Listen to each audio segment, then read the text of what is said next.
Hi, I'm Melanie McElroy with Taurus Training for Expert Village, and today we're going to talk about puppies. So let's talk about how to housebreak your puppy. Housebreaking is a really very simple process, but it takes a lot of patience.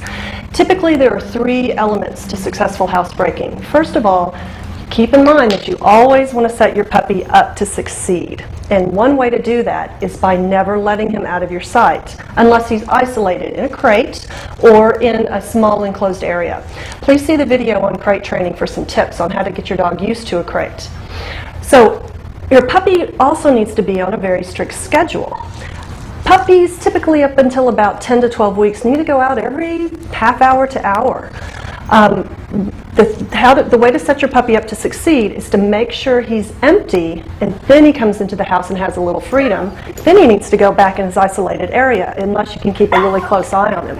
Puppies also need to go to the bathroom shortly after eating or drinking or after rigorous play. So keep your puppy isolated, go outside. Just as he starts to go, you can connect a command to the word, like go pee-pee or go potty.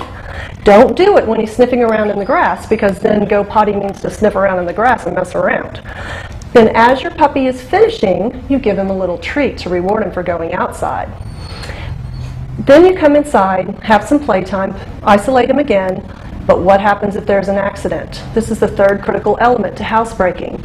If your puppy has an accident, it's very important that you use an enzymatic odor eliminator to completely get rid of the scent. Otherwise, the house smells like the bathroom.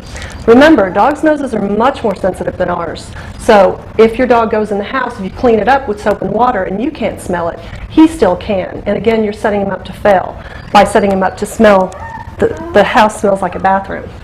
So little Bartow here is getting a little anxious. It may mean he needs to go to the bathroom.